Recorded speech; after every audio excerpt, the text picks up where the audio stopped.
Programa Naquele que me fortalece, com o arcebispo metropolitano de Natal, Dom João Santos Cardoso. Um programa para o povo de Deus.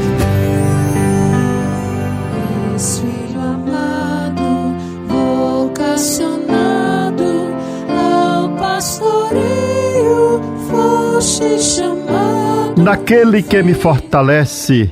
Cumprimento a você, meu querido ouvinte da Rádio Rural de Natal 91.9, Sintonia do Bem.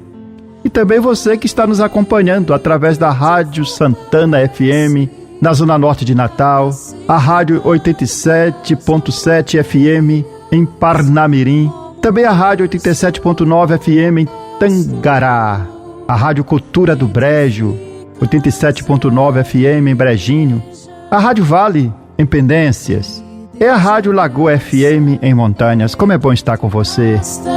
Tua fraqueza não te atrapalha, em ti que és fraco. E a Deus, através da Virgem Maria, dirijamos a nossa oração. Ave do mar estrela, bendita Mãe de Deus, fecunda e sempre virgem, portal feliz dos céus. Ouvindo aquele ave do anjo Gabriel, mudando de Eva o nome, trazei-nos paz do céu. Ao cego iluminai, ao réu livrai também, de todo mal guardai-nos e dai-nos todo bem.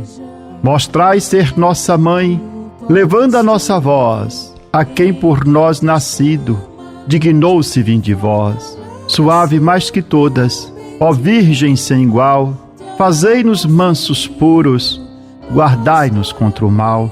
Ó, dai-nos vida pura, guiai-nos para a luz, e um dia ao vosso lado possamos ver Jesus. Louvor a Deus, ó Pai, e ao Filho sumo bem, com seu divino Espírito, agora e sempre. Amém. Oremos. Ó Deus Todo-Poderoso, pela intercessão de Maria, nossa Mãe, socorrei os fiéis que se alegram com a sua proteção, livrando-os de todo mal neste mundo e dando-lhes a alegria do céu, por nosso Senhor Jesus Cristo, vosso Filho, na unidade do Espírito Santo. Naquele que me fortalece, com Dom João Santos Cardoso, arcebispo metropolitano de Natal.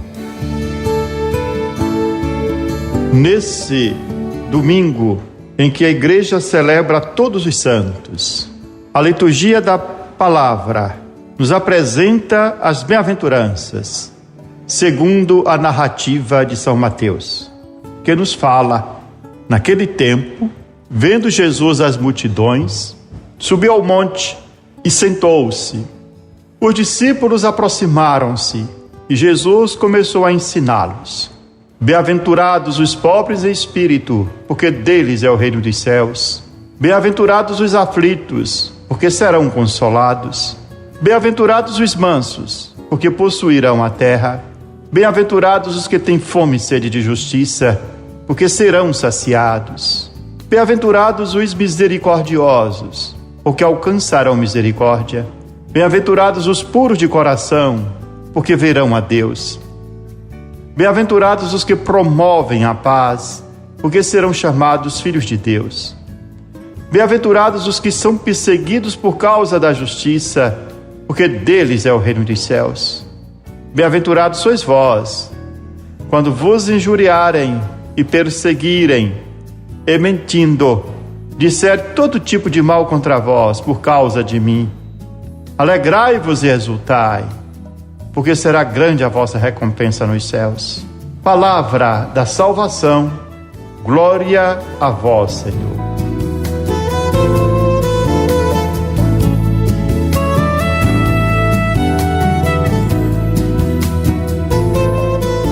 Meu irmão, minha irmã, você, meu prezado ouvinte. Nesse domingo, celebramos todos os santos. Esta solenidade teve origem em Antioquia, no século IV, com a celebração de todos os mártires. Seu sentido religioso, introduzida em Roma no século VI, está explicitado na oração da missa de todos os santos. Numa só festa, celebramos os méritos de todos os santos e santas. Dessa forma, a liturgia reúne numa só solenidade os santos venerados ao longo do ano, assim como os demais que não comparecem no calendário litúrgico, incluindo também aquela multidão de santos anônimos que está na glória do céu. Com a celebração de todos os santos, a Igreja recorda que todo cristão é chamado à santidade, como apresenta o Papa Francisco na sua exortação apostólica Gaudete et Exsultate. O Papa nos fala: o Senhor nos quer santos e espera que não nos resignemos com uma vida medíocre, superficial e indecisa. Mas, se nós quisermos buscar a santidade, o que nós devemos fazer? Voltar às palavras de Jesus. E no Evangelho, Jesus aponta as bem-aventuranças como caminho da santidade. E através delas, nosso Senhor explicou com toda a simplicidade o que significa ser santo. Para ser santo, é preciso viver como filho de Deus. Viver o mandamento do amor conforme a leitura da Epístola de São João. E seguir Jesus Cristo no dia a dia, tendo como programa de vida as bem-aventuranças. As bem-aventuranças é o caminho que nós devemos seguir para viver a santidade. Elas têm uma beleza poética muito grande. Apesar dessa beleza poética, não é fácil praticar as bem-aventuranças, porque elas estão na contracorrente daquilo que habitualmente se faz na sociedade. Embora a mensagem das bem-aventuranças nos fascine, não é fácil nos comprometer com elas. Pelo contrário, só podemos viver as bem-aventuranças com a ajuda do Espírito Santo, que nos liberta da fraqueza e do egoísmo, da preguiça e do orgulho. As bem-aventuranças são promessas escatológicas, mas não devem ser entendidas como se a felicidade anunciada seja transportada para o futuro fixado lá no além. Quando uma pessoa começa a viver a partir de Deus, quando alguém se encontra na caminhada com Jesus, em comunhão com o Senhor, então ele vive com base em novos critérios e de forma antecipada. Vive algo do que ainda está por vir, experimentando a felicidade no meio da aflição. Esta é uma pessoa bem-aventurada. Bem-aventurados os pobres em espírito, porque deles é o reino do céu. Essa bem-aventurança nos leva a reconhecer a verdade do nosso coração. Devemos nos perguntar: o que é que nos dá segurança em nossa vida? Onde nós colocamos o nosso coração? Nas riquezas?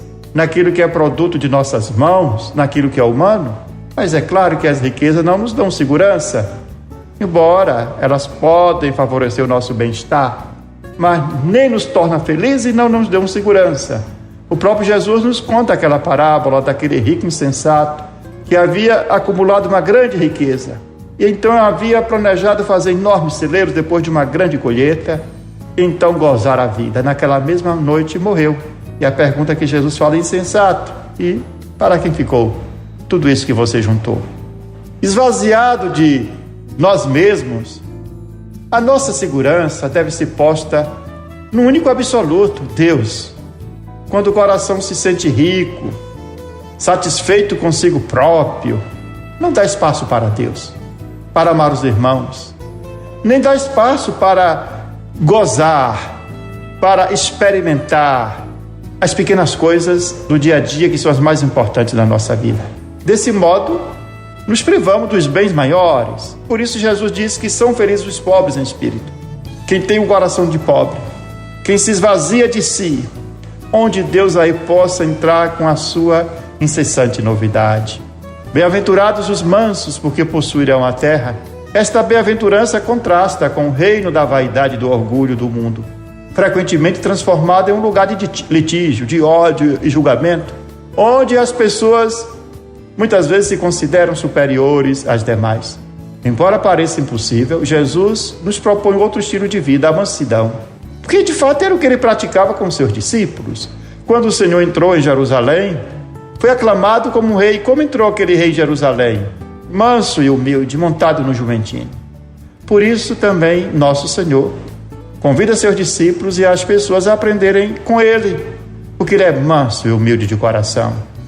A mansidão envolve olhar para os limites e defeitos dos outros com ternura em vez de superioridade, e oferecer apoio em vez de julgar e fazer críticas. A caridade perfeita, de acordo com Santa Teresa de Lisieux, é suportar os defeitos dos outros e não escandalizar com nossas fraquezas. A mansidão é considerada um fruto do Espírito Santo e é uma expressão da confiança em Deus. Os mansos possuirão a terra porque verão as promessas de Deus se cumprindo em suas vidas, independentemente das circunstâncias.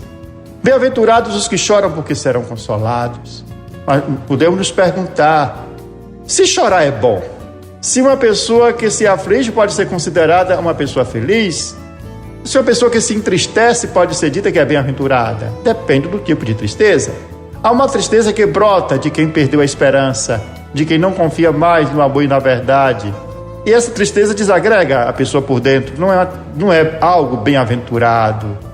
Mas há outro tipo de tristeza que brota do abalo, de uma comoção que é provocada em nós pela verdade, que nos leva à conversão, a resistir contra o mal. Essa é um choro, uma tristeza bem-aventurada. O exemplo é o arrependimento de Pedro, que chora por negar Jesus por 3 vezes, em contraste com Judas, que cai no desespero após ter negado o Senhor e se suicida. Há uma aflição que muda a vida da pessoa, como descreve Ezequiel em sua visão, na qual Deus poupa aqueles que choraram e lamentaram as crueldades cometidas na cidade, como ainda a aflição de Maria, a mãe de Jesus, lá de junto da cruz, diante do seu filho crucificado. É exemplo de compaixão e solidariedade. As bem-aventuranças, felizes os que choram, porque serão consolados, é relacionada à resistência que alguém pode ter contra o mal e a capacidade de uma pessoa compartilhar o sofrimento dos outros. A bem-aventurança, portanto, enfatiza que aqueles que choram, aqueles que têm a coragem de enfrentar situações dolorosas, de compartilhar o sofrimento alheio e socorrer os necessitados, serão consolados por Jesus e verão suas promessas realizadas. Tais pessoas são verdadeiramente abençoadas, porque mostram às demais a consolação de Deus. Felizes os misericordiosos, porque alcançarão misericórdia. A misericórdia tem 2 aspectos. De um lado é dar, ajudar, servir os outros, mas também é perdoar e compreender. São Mateus resume o ensinamento de Nosso Senhor, a regra de ouro, numa frase lapidar: o que quiserdes que vos façam os homens, fazei-o também a eles. Dar e perdoar significa reproduzir em nossa vida um pequeno reflexo da perfeição de Deus. Sede misericordiosos, como vosso Pai é misericordioso. Não julgueis e não sereis julgados.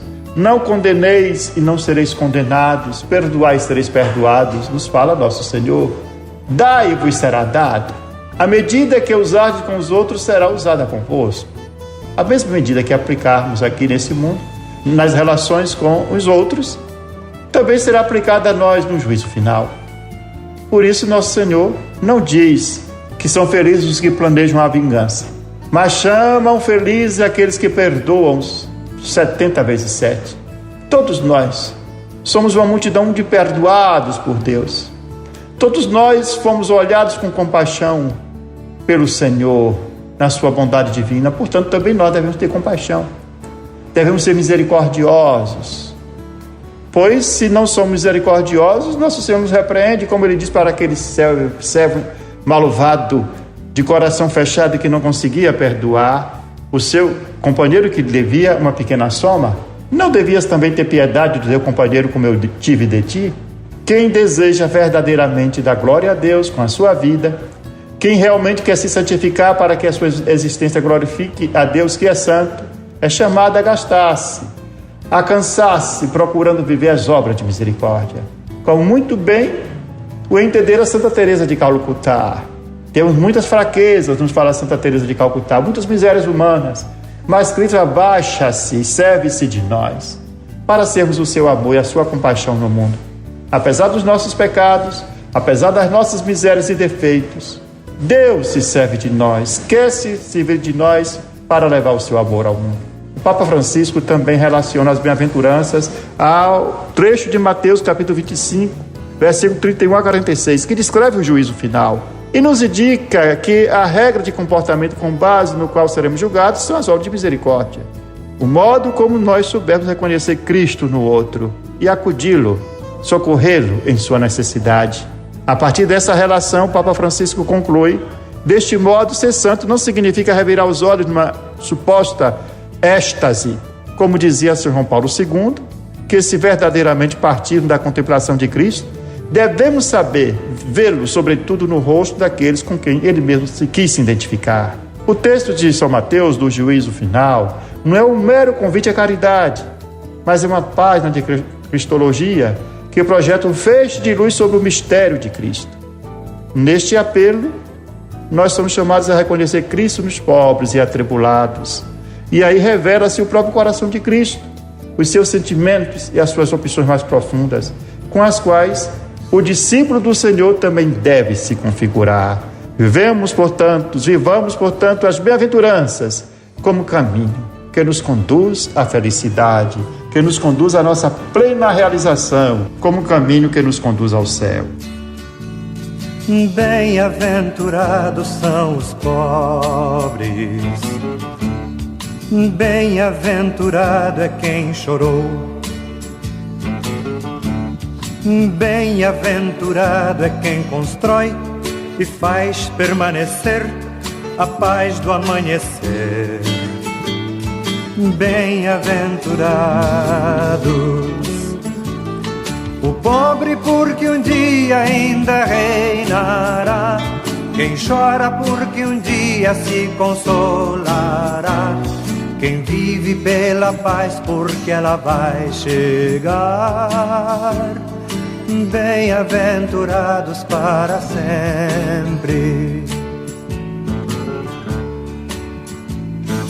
Bem-aventurado é quem procura o reino da justiça e do amor, quem conhece a força do perdão e sabe conservar sem mancha o coração. Bem-aventurados o justo, porque um dia ainda governará, o homem que perdoa porque vencerá, o puro por ser filho mais ligado ao Pai. Bem-aventurados para sempre. Bem-aventurado é quem padece por causa da justiça e do perdão. Bem-aventurado quem sofreu por causa do seu Deus, por causa dos irmãos. Bem-aventurados, feliz é todo aquele que se faz irmão, que faz da sua vida uma libertação, que tomba enfim ferido sem compactuar. Bem-aventurados para sempre. Bem-aventurados para sempre. Bem-aventurados para sempre.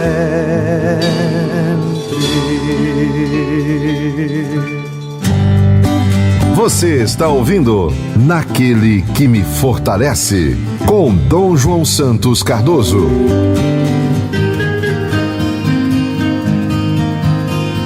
Dia 2 de novembro, a Igreja celebra o Dia de Finados e reza por todos os que morreram, especialmente por aqueles que comumente não são lembrados em nossa oração. A origem da celebração do Dia de Finados remonta desde o Antigo Testamento, quando Judas Macabeus organizou uma grande oferta e enviou para Jerusalém a fim de oferecer sacrifícios pelos pecados dos companheiros seus que haviam tombado em batalha. Foram descobertos que eles traziam ídolos consagrados em seus corpos. Portanto, a oração em sufrágio dos mortos, já presente no Antigo Testamento, manifesta a crença na ressurreição, de que a vida não acaba com a morte, mas a morte é uma porta para a vida eterna. Também os cristãos primitivos rezavam pelos seus mortos, visitando os túmulos dos mártires. E desde os primeiros séculos, a igreja sempre rezou pelos mortos. No século V, a igreja passou a dedicar um dia do ano para rezar pelos mortos, principalmente por aqueles que ninguém rezava e dos quais ninguém mais se lembrava. E no século XIII foi estabelecido o dia 2 de novembro como o dia dos defuntos, o dia de finados. E o dia de finados também nos convida a meditar sobre o sentido da nossa vida, sobre o horizonte final de nossa caminhada terrena, que não termina com a morte, mas nos conduz para Deus. A morte é o cessar definitivo da vida como nós a conhecemos. Entretanto, a nossa vida não se encerra no túmulo, pois caminhamos para a eternidade. O autor do livro da sabedoria nos fala: a vida dos justos está nas mãos de Deus, e nenhum tormento os atingirá. Aos olhos dos insensatos parece ter morrido. Sua saída do mundo foi considerada uma desgraça e sua partida do meio de nós uma destruição. Mas eles estão em paz. Aos olhos dos homens parecem ter sido castigados, mas sua esperança é cheia de imortalidade. Na visão cristã, a morte não é fracasso, tal como desde o Antigo Testamento, assim ela é compreendida. A morte é passagem para a eternidade. É o portal que nos abre o caminho e nos leva ao encontro definitivo com Deus. Somos destinados para a vida eterna. Por isso, devemos viver com grande responsabilidade e despojamento essa peregrinação neste mundo até chegarmos à nossa pátria definitiva. Padre João Medeiros escreveu um artigo intitulado Para Refletir no Dia de Finados. Um artigo muito rico, de um conteúdo importante para falar, refletir sobre a morte. Ele aborda questões relacionadas à morte, à espiritualidade e à preparação para o fim da vida, enfatizando a importância de enfrentar a morte com serenidade e aceitação, tanto do ponto de vista médico quanto do ponto de vista religioso. E o Padre João Medeiros nos recorda que no Novo Testamento não há nenhuma passagem que Jesus se autodefine como morte. Pelo contrário, Nosso Senhor diz: eu sou o caminho, a verdade e a vida. Eu vim para que todos tenham vida, eu sou o pão da vida.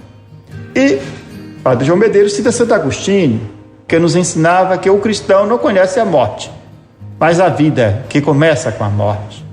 A morte, portanto, é o portal da eternidade. É o sono. Jesus reflete a morte assim de maneira suave, como um estado de sono. E enfatiza a importância de enfrentar a morte com serenidade e desprendimento. E o Padre João Medeiros lembra alguns textos, algumas passagens no Novo Testamento da ação de Jesus em que ele entende a morte como um sono. Quando morreu a filha de Jairo, ele dizia: a menina não morreu, ela está dormindo. Quando morreu Lázaro, e ele lá chegou 3 dias depois, e Lázaro já sepultado, ele falou: ele está dormindo e irei acordá-lo. Assim a morte, na visão cristã, é descrita como um sono. E desse sono nós seremos despertados no juízo final, para vivermos eternamente com Deus como pessoas ressuscitadas. Padre João Medeiros também cita o escritor Mário Quintana, para o qual morrer não é o último ato biológico. De fato, todos os dias nós estamos morrendo um pouco. Todos os dias nós experimentamos perdas. Todos os dias um pouco de nós se esvai. Sejam os amigos que partem, nas perdas cotidianas que nós experimentamos, como também nos planos que se acabam, nas esperanças que se findam ou nas amizades que se rompem. A morte faz parte da nossa condição humana e ela vem acompanhada de solidão e ansiedade quando pressentimos que vamos morrer. Por isso também se faz muito importante nos preparar para morrer, como nos preparamos também para viver. Quando nós visitamos um doente em estado terminal, ficamos sem palavras. Nós podemos expressar o afeto, a proteção e o amparo com gestos. E com ternura e esperança falar tranquilamente sobre o sentido da vida, sobre a realidade inevitável da morte. Claro que não precisa desesperar a pessoa, mas também é um dever não iludir a pessoa. Para quem crê, se torna até um ato de misericórdia preparar alguém para a morte. A morte não pode ser um tabu, como geralmente ocorre na sociedade contemporânea, que geralmente não falamos da morte. E o padre João Medeiros, ao falar da importância de se preparar para a morte e de ter até um ramo médico que pudesse tratar disso, fala de se criar a tanatotria. Seria um ramo da ciência médica, do ponto de vista científico, nos prepararia para a morte. Porque há carência de serviços e movimentos espirituais para proporcionar a serenidade, a aceitação e o desprendimento naqueles que partem. E lembra que uma ciência dessa, Nossa Senhora da Piedade poderia ser tida como padroeira da boa morte, pois, conforme vimos na escultura de Michelangelo, Nossa Senhora da Piedade acolhe com muita ternura o Cristo morto no seu colo. E assim também esperamos, no último dia da nossa vida, morrer tranquilamente no colo de uma mãe. E a igreja, nesse sentido, é a mãe, a expressão do afeto, que sabe nos envolver nos momentos do desabrochar da vida plena, onde não haverá mais luto, nem choro, nem dor, pois as coisas de antes passaram.